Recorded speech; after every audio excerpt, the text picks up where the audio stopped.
This is why the gold backed dollar will no longer work. You're going to own nothing and you're going to like it.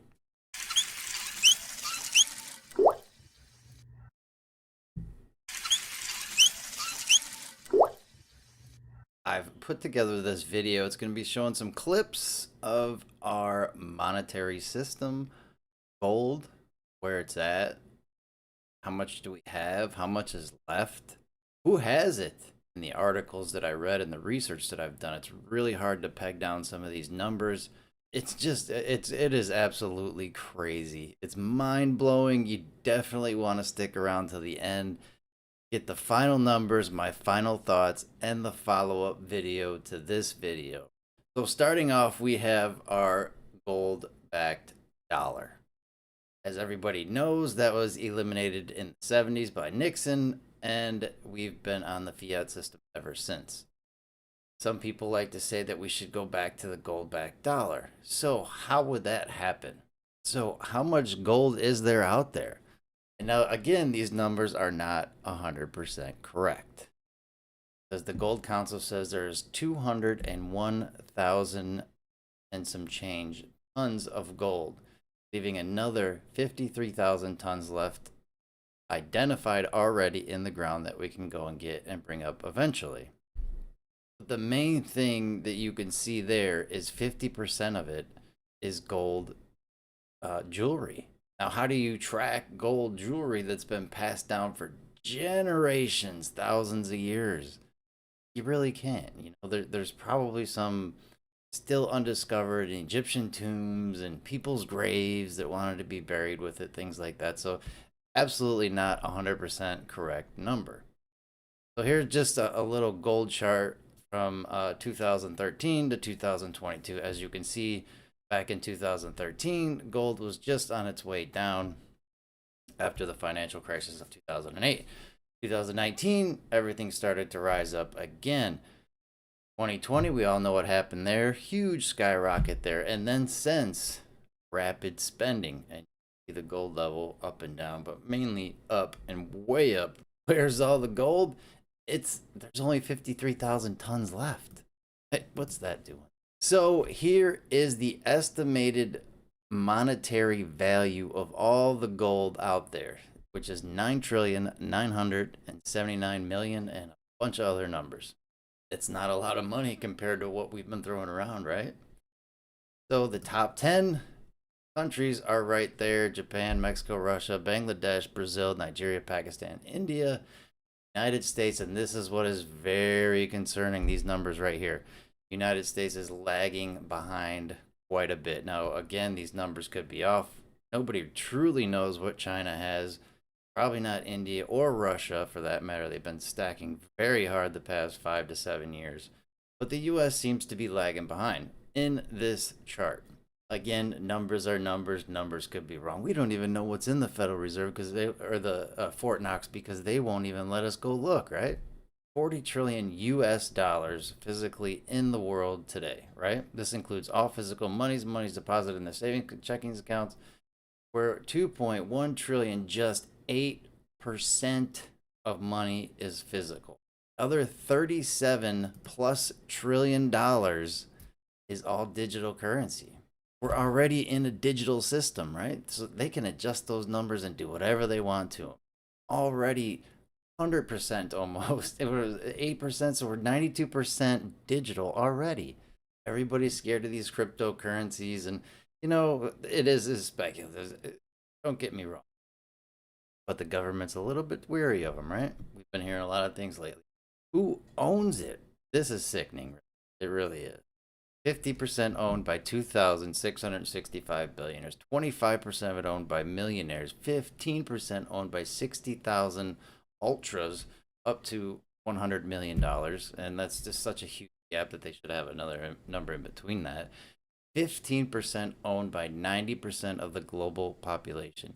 90% of the global population. Oh, what is that? Get out of here. So if we went back to the gold-backed dollar, the only thing that I see happening is this. Here's my nice little setup there. As you can see, I'm up there in the center. You go to the bank, you get your money, deposit your money, save it, whatever you want to do with it. Then you pay all your life expenses, right? Then you go do your fun money, you spend it all, it comes back. But after all of that, cycle after cycle after cycle, if there's only a limited amount of currency because gold is only worth a certain amount of money, there it is again. Yes, that's right. The rich keep on getting. One of the reasons I've read that we came off of that gold backed dollar is because there wasn't enough currency to continue to grow the economy. Granted, the fiat system worked for a very long time, and now it's just getting used and abused to the point to where something's got to change. It really does. What's going to happen? Who knows? Could it be crypto? Could it be CBDCs? Could it be whatever they're talking about? Nobody really knows what to do, I don't think, unless, well, they might have a plan, right? They might have a plan. They're the richest people in the world, and they have been for a very long time. So global wealth. So that means all the money that's accounted for. 10% of the entire earth own 85% of $431 trillion. Now this is the biggest unknown right here, is derivatives. It's hard to calculate apparently, and it's on the low end a quadrillion dollars. Get that straight. Quadrillion dollars. Global money supply 40 to 93 trillion, and it could be way more than that. If you bring in the counterfeit money and all that, it could easily double that. Global debt is $292 trillion. Notational value is a high estimate. There's that word again. Quadrillion dollars. Quadrillion. The Q. Now here's our global debt. It surpassed $300 trillion. Look how high that got up. Like, not much of a curve when you're up that high, right? So here is our world debt. Now, since the pandemic, this is the only one that I could find like this. So you see how U.S. and Japan, look how big those debts are. Even China's up there, but look at it compared to the rest of the world. The United States is 31% of the global debt, which is probably much higher than that by now. It truly is. They just passed another $1.5 trillion spending bill. It's estimated to be 5.3 trillion. So how do you get back to the gold system with that amount of currency out there? I mean, they're saying based on, without the derivatives and all that stuff, right? Based on that, our gold value should be $30,000 to $40,000 per ounce. $30,000 to $40,000 per ounce. Now, if you add in the derivatives and everything else that's added up into the global monetary system, you're a quadrillion dollars. A quadrillion dollars. So what does that double? So it should be worth 70,000 an ounce, 100,000 an ounce. Where does it stop? And do you really think that they're gonna let the people that have been collecting gold and silver their entire lives hang on to that gold if they're worth $100,000 an ounce? Maybe, but they're gonna need all that gold, right? They're gonna need to take that gold back. If we're gonna go onto the gold system, they're gonna have to do exactly what they did to get onto the gold system properly. Need to collect the gold. I don't see that happening. I really don't.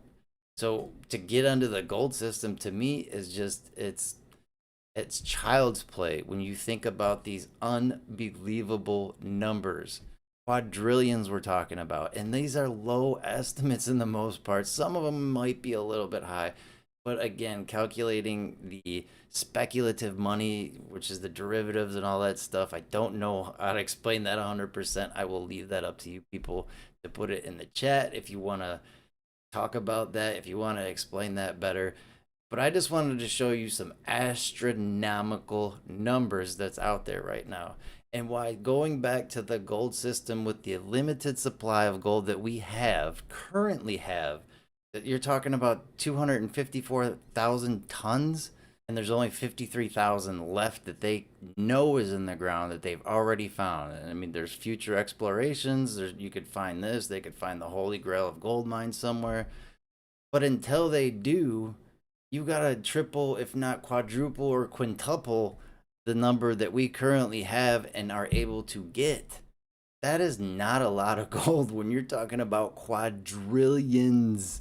If we go back to this number in the beginning, that's how much our gold is worth today. How do you get that number up to a trillion? How do you do that? The gold price will just be, nobody will be able to afford it except for the rich. And they go back to my cycle there. That's the cycle. And then every time you wind back up at the bank, and then they take a little more, and the business has got to make profit, right, to keep going. So they're going to take a little bit more out, and then they're going to give it back to the banks, and then the banks are going to own all the gold again. It's just going to be a vicious cycle. There is no solution as far as gold goes. I mean, other than having it as what we're doing right now, I firmly believe in stacking gold and silver, collecting it, whatever you do. But as far as going back onto that gold system, look at these numbers. I mean, look at these numbers. Can you really get a gold value that's that could be swallowed by everybody with these types of numbers out there?